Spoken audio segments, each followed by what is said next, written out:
মানুষ কবরের কথা ভুলে গেছে, যে আমাদেরকে কবরে যেতে হবে এটা ভুলে গেছে মানুষ। এখন কি করে জানো, আমি নিজে দেখেছি আমাদের গ্রামে, এবং অনেক, শুধু আমাদের গ্রামে না, অনেক গ্রামে আমি দেখেছি, যখন কেউ মারা যায় তো মাইয়াতকে যখন নিয়ে যাওয়া হয়, পেছনে লোকগুলো যায় না, মাইয়াতকে কাঁধে করে নিয়ে যাওয়া হচ্ছে, তো আমিও থাকি ওইগুলোতে।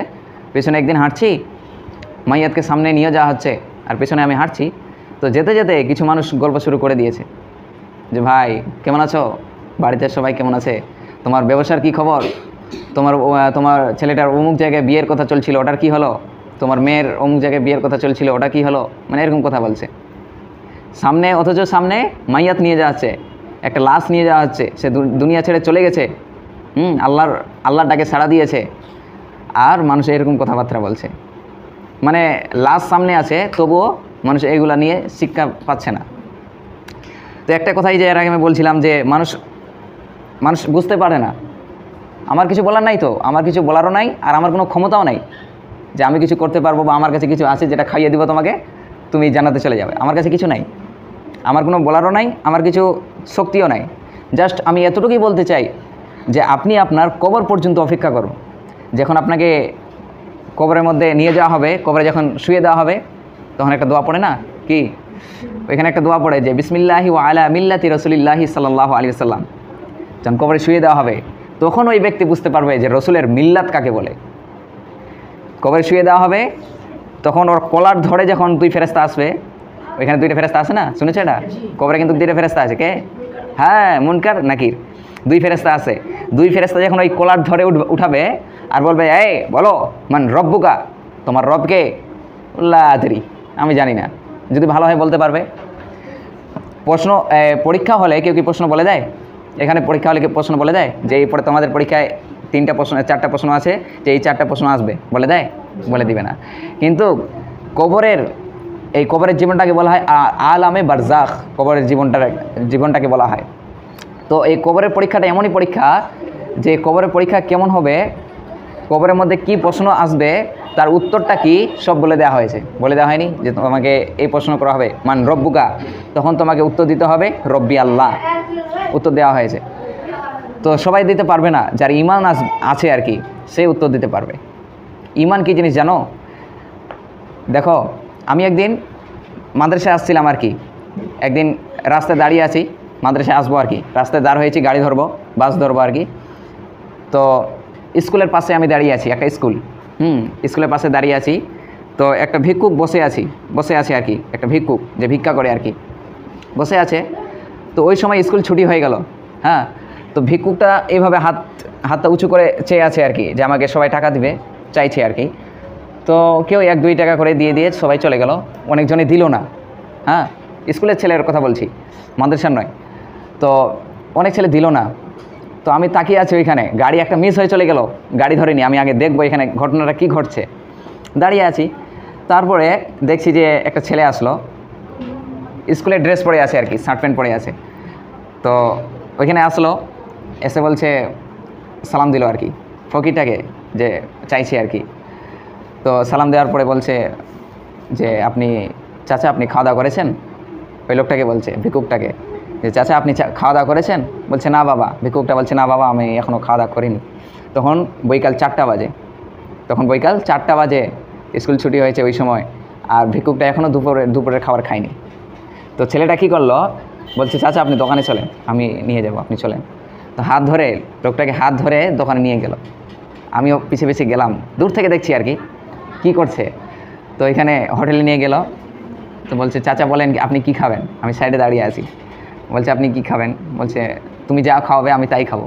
ছেলেটা তখন কিছু খাবার নিয়ে আসলো, অর্ডার করলো, দেওয়া হলো, ভিক্ষুকটাকে খেলো। খাওয়ার পরে ভিক্ষুকটা বলছে যে তুমি আমাকে এত বড় হেল্প করলে, আমাকে এত বড় সাহায্য করলে, আল্লাহ তোমার ভালাই করুক।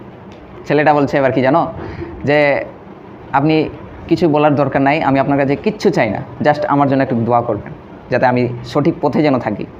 ওইটা বলছে না যে আমার জন্য একটা থার গাড়ি, এটা বলছে না।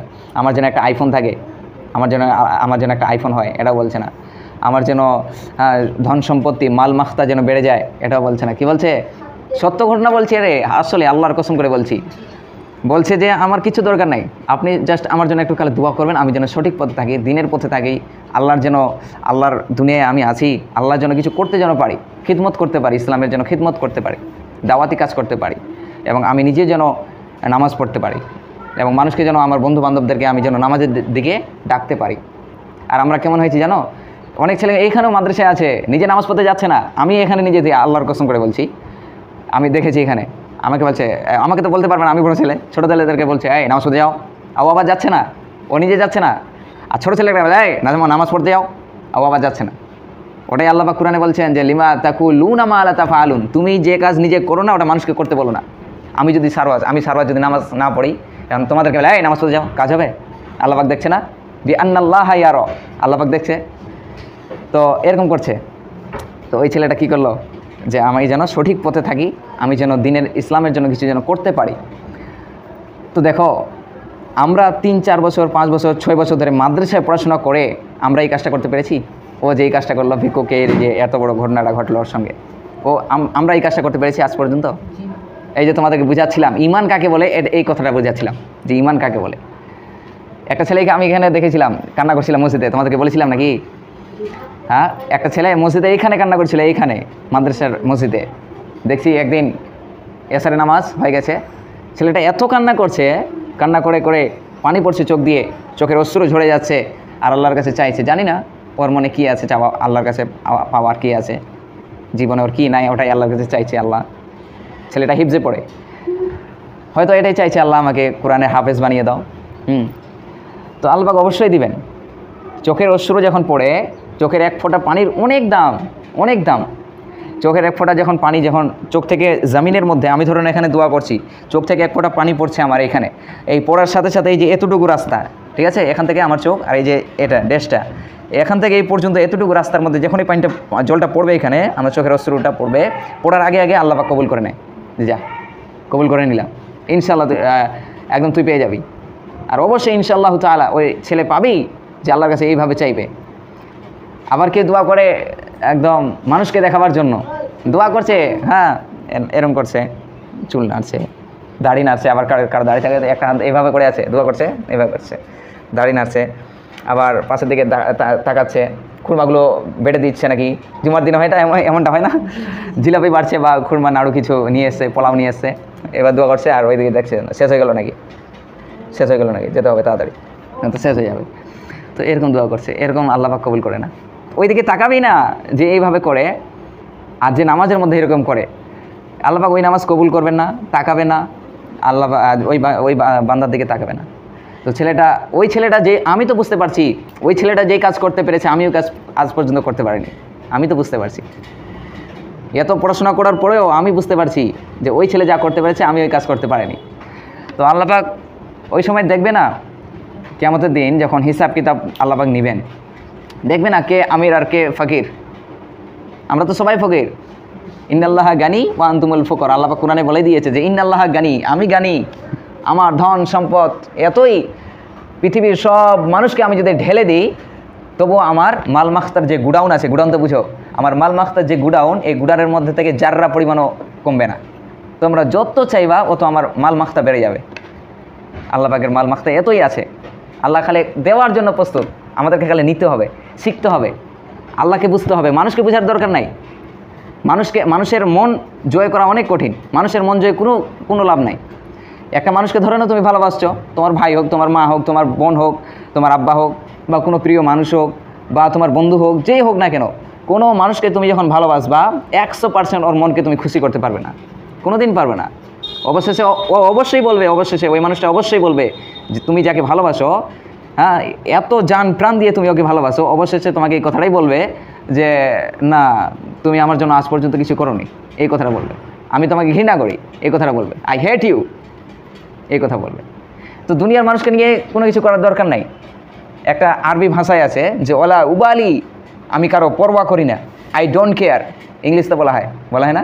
এগুলো তো মুখস্থ, তোমাদের ছোটো ছোটো বাচ্চা, তোমাদের মুখস্থ থাকা দরকার এই কথাগুলো, যে আই ডোন্ট কেয়ার, আমি কারো পরোয়া করি না। আর আরবিটা কী বললাম? ওলা উবালি। এগুলো কথাগুলো ছোটো ছোটো ওয়ার্ডগুলো মুখস্থ করে রাখবা, অনেক কাজে আসবে।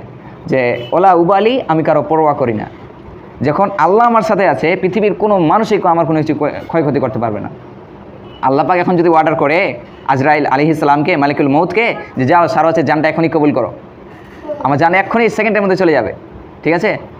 পৃথিবীতে যতগুলো ডাক্তার আছে আর কি, ডাক্তার, সব ডাক্তার মিলে যদি আমাকে বাঁচাবার চেষ্টা করে তবু বাঁচাতে পারবে না। পৃথিবীর এমন কোনো ডাক্তারের সাহস নাই যে আমাকে বাঁচাতে পারে, যদি আল্লাহর অর্ডার হয়ে যায় যে জান কবজ করো। আর আল্লাহ যদি বলে যে আমি ওই বান্দাকে মারবো না, আজরাইলকে পাঠাবো না, জান কবজ হবে না, এর জান কবজ আমি করবো না, তো পৃথিবীর সব মানুষ মিলে যদি ওকে মারার চেষ্টা করে তবুও তাকে মারানো সম্ভব না।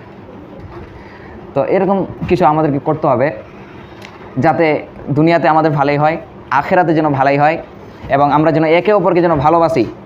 আবার বেশি ভালোবাসতে যেও না মানুষকে, যেই হোক না কেন। আমরা মাদ্রাসায় পড়ছি, আমি তোমাকে ভালোবাসবো, ঠিক আছে, ভাইয়ের মতো, ঠিক আছে, কিন্তু ভাইয়ের সাথে একটু বেশি যখন ভালোবাসা, তোমাকে সম্মান দিয়ে দিব, বেশি ভালোবাসা দিয়ে দিব, তখন তুমি আমাকে একদম মূল্যহীন মনে করবা। এটাই বাস্তব।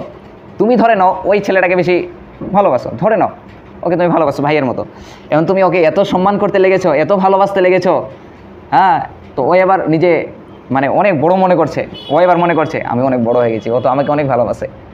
হ্যাঁ, তোমাকে বাজারে গেলে তোমরা ওই কী বলো ওটাকে, একটা ধরে নাও কোনো ফল আর কি কিনতে গেছো বাজারে, তো যেমন মানে যেটা ফল, মানে যেই ফলটা খারাপ হয়ে যায়, নষ্ট হয়ে যায়, পচে যায়, ওটাকে কিনবে? তোমাদের মানে কিনতে গেছো, যদিও হাতের মধ্যে উঠে যায়, তুমি কি করো, ফেলে দিবে না? ফেলে দিবে। তো এরকম হচ্ছে ও করবে তুমি যদি ওকে বেশি ভালোবাসতে যাও, যখন তুমি ওকে বেশি ভালোবাসা দিতে যাবা, বেশি সম্মান করতে যাবা, তখন তোমাকে ও বাজারের ওই পচা ফলের মতো মনে করবে, ছুঁড়ে ফেলে দিবে, তোমাকে মূল্যায়ন করতে দিবে না। আর তোমার একটা কি ঘটবে, তোমার ব্যক্তিত্ব নষ্ট হয়ে যাবে, তোমার যে সম্মান, তোমার যে ভ্যালিউ, তোমার যে মূল্য, তোমার যে একটা ব্যক্তিত্ব আছে, এটা নষ্ট হয়ে যাবে। অতএব মানুষকে ভালোবাসতে হবে। আমি আমার আব্বাকে ভালোবাসি, আমি আমার আম্মাকে ভালোবাসি। কেন? কারণ আল্লাহ পাক কুরআনে বলেছেন যে তোমার মাকে, তোমার আব্বা আম্মাকে তুমি ভালোবাসো, অতএব আমি আমার আব্বা আম্মাকে ভালোবাসবো। কিন্তু অতিরিক্ত মাত্রায় যেন বেশি ভালোবাসা না হয়ে যায়। একটা আয়াতে আছে কোরআনে, হ্যাঁ, সূরা লুকমানের শেষের আয়াতগুলোর দিকে আছে, শেষের আয়াত মানে শেষে 2 আয়াত পড়ে দেখবা, ওইখানে আল্লাহ পাক বলেছেন যে কিয়ামতের দিন তুমি তোমার আব্বার কাছে যাবা, ধরে নাও একটা নেকির জন্য তুমি জান্নাতে যেতে পারছো না, ঠিক আছে, একটা নেকি লাগবে, ওই একটা নেকির জন্য তুমি জান্নাতে চলে যাবা, তুমি একটা নেকি কম আছে, তুমি তোমার আব্বার কাছে গিয়ে বলবা আব্বা আমাকে একটা নেকি দাও, আমি জান্নাতে যেতে পারছি না। তোমার আব্বা তোমাকে দেখিয়ে দিবে, হ্যাট তুমি আমার কিসের সন্তান ছেলে ছিলে, না পৃথিবীতে আমার সন্তান ছিল না, দিবে দৌড়, পালিয়ে যাবে। আল্লাহি, আল্লাহর কসম করে বলছি, আল্লাহর কোরআনে একদম হাদিসও আছে এগুলো, আর কোরআনেও আছে। সেদিন ভাই ভাইকে চিনবে না, আব্বা আম্মাকে চিনবে না, হ্যাঁ, সন্তান আব্বা আম্মা সন্তানকে চিনবে না, সন্তান আব্বা আম্মাকে চিনবে না, কেউ কাউকে চিনতে পারবে না। তুমি যখন কারো কাছে যাবা ওইখানে কিয়ামতের দিন যে আমাকে একটা নেকি দাও, কেউ দিবে না। অতএব পৃথিবীতে যতগুলো মানুষ আছে, এই যে আমরা পড়াশোনা করছি, এখন ধরে নাও আমরা মলিবাস করতে আমাদের ধরে নাও শুরু থেকে শেষ পর্যন্ত, একদম শুরু থেকে নাজেরা আলিফ থেকে, নাকি নাজেরা আলিফ থেকে শুরু, নাজেরা আলিফ থেকে দাওরা পর্যন্ত, দাওরা জামাত পর্যন্ত পড়তে মিনিমাম একটা ছেলের 9 থেকে 10 বছর লাগবে না? শুরু থেকে শেষ পর্যন্ত পড়তে গেলে 9 থেকে 10 বছর লাগবে। তো এই 9-10 বছর তুমি ধরে নাও পড়াশোনা করলে, পড়াশোনা করার পরে ভালো একটা আলেম হয়ে গেলে, ভালো আলেম, বড় একটা আলেম হয়ে গেলে, ভালো একটা আলেম হয়ে গেলে, মৌলবি হয়ে গেলে, কিন্তু তুমি যে টাকা উপার্জন করবা কোনো এখন রাস্তা খুঁজে পাচ্ছ না। বিয়ে শাদী হয়ে গেলে তো টাকা পয়সা লাগবে, অবশ্যই লাগবে না? লাগবে। তো একটা টাকা পয়সার যে একটা আসার একটা মাধ্যম, এটা তোমার নাই, আসছে না। কোন দিক থেকে টাকা ইনকাম করবো? তুমি মলি পাস করলা, 10 বছর এইদিকে টাইম চলে গিয়েছে তোমার। তবে ভালো আলেম, তুমি একজন বড় আলেম, বক্তব্য দিতে পারবা, তুমি মানুষকে সঠিক পথ দেখাতে পারবে, কিন্তু তোমার টাকা পয়সা আসার কোনো মাধ্যম নাই। তখন তোমার আব্বা আম্মা তোমাকে মূল্যহীন মনে করবে, যে কই কী হলো, 9-10 বছর পড়ালাম, কই কিছু করতে পারলি, বেকার ছেলে তুই, এরকম বলবে। আল্লাহি, আল্লাহর কসম করে বলছি, তোমার আব্বা আম্মা যাকে তুমি সবচাইতে বেশি ভালোবাসো, ওই জন্য তো বলি যে তুমি যাকে সবচাইতে বেশি ভালোবাসবে, দেখবা সেই একদিন তোমাকে মূল্যহীন মনে করবে। অতএব ভালোবাসার একটা লিমিট আছে, এই লিমিট যেন অতিক্রম আমরা না করি। ভালোবাসবো আল্লাহ পাক যেভাবে ভালোবাসতে বলেছে, আর যদি জান প্রাণ দিয়ে আমাদেরকে ভালোবাসতে হয়, যে মানুষটাকে আমরা ভালোবাসবো, ভালোবাসার মানুষ ছিল, উনি চলে গেছেন, ওনার নাম হচ্ছে মুহাম্মদ সাল্লাল্লাহু আলাইহি ওয়াসাল্লাম। কেন ওনার নাম বললাম জানো? উনি আমাদের জন্য কত কষ্ট করেছে। তায়েফের ময়দানে রক্তাক্ত করা হয়েছে, পাথর ছুরি মারা হয়েছে, তারপর উটের নাড়ি ফুটি নামাজ অবস্থায় চাপিয়ে দেওয়া হয়েছে ওনার গায়ে, হ্যাঁ, তারপর অনেক কষ্ট দেওয়া হয়েছে ওনাকে, অনেকবার হত্যা করার চেষ্টা করা হয়েছে, দুনিয়া থেকে বিদায় করার চেষ্টা করা হয়েছে, মায়ের খেয়েছে, মানুষের গালি খেয়েছে আমাদের জন্য কষ্ট করে জিহাদ করতে গেছে আমাদের জন্য, আমাদের যাতে করে এখন কষ্ট না হয়। উনি আমাদেরকে এতই ভালোবাসতেন, আমাদের জন্য করেছেন। যেদিন কিয়ামতের দিনে কেউ কারো, এই যে বললাম, কেউ কারো কথা শুনবে না, একটা নেকির জন্য ছুটাছুটি করব, কেউ আমাদের জন্য সুপারিশ করবে না। রাসূল সাল্লাল্লাহু আলাইহি ওয়াসাল্লাম সিজদায় পড়ে থাকবেন, আমাদের নবী সিজদায় পড়ে থাকবেন। যেই মানুষটা চাইলে আল্লাহ পাক বলছিলেন যে, হ্যাঁ নবী আপনি কী চান বলেন না, স্বর্ণের পাহাড় চাইলে আমি স্বর্ণের পাহাড় করে দিব, স্বর্ণের পাহাড় করে দিব, আপনি খালি বলেন, অর্ডার করেন, হুকুম করেন, অর্ডার করেন। বলছে না আমার এগুলো দরকার নাই। তবুও দিনে অনেকবার ইস্তেগফার করতেন, হাদিসের মধ্যে এসেছে অনেকবার দিনে ইস্তেগফার করতেন। এই যে আস্তাগফিরুল্লাহ পড়তেই থাকতেন। তো এমন একটা ভালো মানুষ ছিলেন। তো এই নবীকে আমরা ভালোবাসবো না? এই নবীকে ভালোবাসি বলে তো আমরা দাড়ি রাখবো, এই নবীকে আমরা ভালোবাসি ওই জন্য তো আমরা টুপি লাগাবো। তো উনি কি শুধু এই আলেম ওলামাদেরকে ভালোবাসতেন? না, সবাইকে ভালোবাসতেন। তো প্রত্যেকটা উম্মতকে, যতগুলো পৃথিবীতে মুসলিম আছে সবাইকে এগুলো মেনে চলতে হবে। তো আগে ভালোবাসবো কাকে? আব্বা আম্মাকে যতটুকু ভালোবাসা দরকার। তারপর ভালোবাসবো কাকে? নবীকে, মুহাম্মদ সাল্লাল্লাহু আলাইহি ওয়াসাল্লাম। তারপরে ভালোবাসবো কাকে? আল্লাহ পাক রব্বুল আলামিনকে। এই কথাগুলো এখানে অনেক কথা ছুটে গেল, সময় নাই। তো আল্লাহ পাককে আমরা কেন ভালোবাসবো? দেখো, আল্লাহ পাক যখন আমাদেরকে তৈরি করছিলেন, সৃষ্টি করছিলেন, বানাচ্ছিলেন, যখন ফেরেশতা যখন বানাচ্ছিল আর কি, আল্লাহ পাক তো হুকুম করবে, আল্লাহ পাক তো বানাবে না। আল্লাহ পাক হুকুম করছে খালি যে তৈরি করো। এইবার যখন তৈরি করা হলো, আল্লাহ পাক বলছেন যে কয়টা চোখ দিয়েছো? ফেরেশতা বলছে আল্লাহ কয়টা চোখ দিব? একটা চোখ দিব, একটা দিয়ে দিয়েছি, লাগিয়ে দিয়েছি, চোখ একটা আর কি, এখানে দিয়ে দিয়েছে, এখানে চোখ দিয়ে আমরা কি করি? দেখি। তো আল্লাহ পাক বলছে চোখ লাগিয়েছো? বলছে হ্যাঁ চোখ লাগিয়েছি। কয়টা চোখ লাগিয়েছো? বলছে আল্লাহ একটা চোখ লাগিয়েছি। বলছে না, আরেকটা লাগাও। কেন আল্লাহ আরেকটা লাগাবো? বলছে একটা চোখ দিয়ে দেখতে পারবে ঠিকই, কিন্তু কোনো কারণে যদি অ্যাক্সিডেন্ট হয়, যদি একটা চোখ নষ্ট হয়ে যায়, তখন কি হবে আমার বান্দার যেন কষ্ট না হয়, আরেকটা চোখ লাগিয়ে দাও। সঙ্গে সঙ্গে ফেরেশতা আরেকটা চোখ লাগিয়ে দিয়েছে। আল্লাহ কান দিয়েছি, কয়টা কান দিয়েছো? বলছে আল্লাহ একটা দিয়েছি। না, আরেকটা দাও। একটা কান দিয়ে যদি কোনো সমস্যাদার হয়, অনেক সময় আমাদের সর্দি টর্দি হলে তো মনে একটা কান বন্ধ হয়ে যায়, না কি এমন একটা হয় না? তো এই সমস্যাটা দাঁড় হয়ে যেত আমাদের, যে একটা কান দিয়ে যদি একটাই দিত, তো আমরা একটা কান দিয়ে ওটা দিয়ে শুনতে পারতাম না।